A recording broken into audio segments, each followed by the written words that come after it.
Welcome back.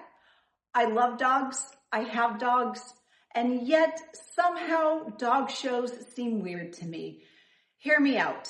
I mean, thousands of adults traveling across the country to debate the ankle structure of a poodle. It just seems weird to me.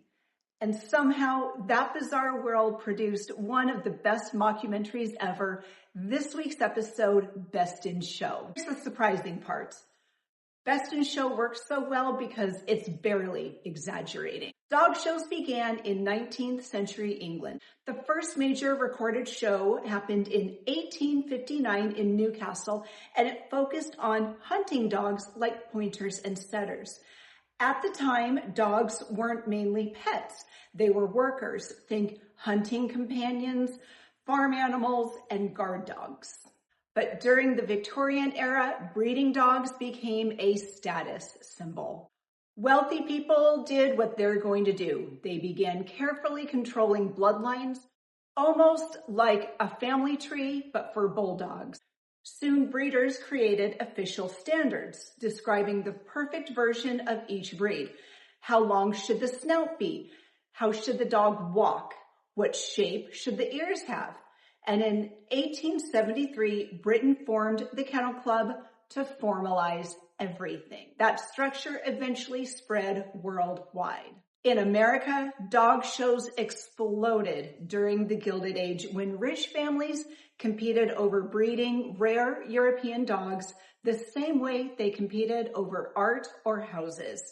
Then came the big one, the Westminster Kennel Club Dog Show. Dog judging became prestige entertainment. Despite what most people think, dog shows are not about finding the best dog. They're about finding the dog closest to an ideal blueprint for its breed. Judges compare each dog to an official standard. So a golden retriever isn't competing against a chihuahua. Instead, every dog is asking, how perfectly do I represent what humans decided my breed should be? Which is why the culture became so intense. Tiny details matter. A tail angle, a gait, the texture of fur. Handlers spend years grooming dogs, studying bloodlines, and traveling from show to show, collecting points and titles. And all of the seriousness created the perfect setting for satire. When Christopher Guest made Best in Show, he approached dog shows the same way he approached rock music in This Is Spinal Tap. Treat the world seriously and let people reveal the comedy themselves. The movie follows several competitors heading to a fictional dog show, and every character feels absurdly specific.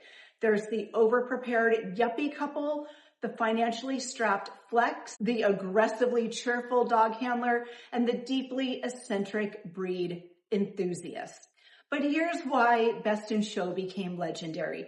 Actual dog show people recognize themselves in it because the culture genuinely contains a strange combination of obsessive perfection, extreme politeness, passive-aggressive rivalry, and total emotional investment in animals wearing bows. Again, I don't get it. I'm a dog lover. I'm a dog owner. I find it a little weird. And what makes Best in Show endure isn't that it mocks dog people, is that it understands them. Because beneath all of that ridiculousness, dog shows are all about pride, discipline, tradition, and genuine love for animals. Even if that love occasionally involves spending hours blow drying a terrier. Dog shows still attract huge audiences, especially events like Westminster. But thanks to Best in Show, millions of people now watch them with a slightly different perspective. Not just as competitions, but as deeply human comedies. Because at the end of the day, the real spectacle was never the dogs. It was always the people holding the leash. So go ahead and give the subscribe button a busy bee toy so you never miss a thing. New episodes of the Real Relationships podcast premiere every Thursday on Apple, Spotify, or wherever you get podcasts.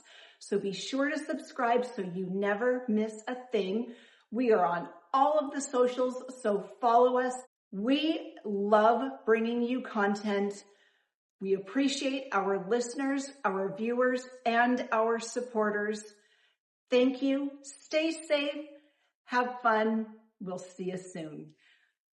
Now, on a side note, I have with me Coco, who is a mixed breed. He is part Chihuahua, part Min Pin, and part a lot of everything else.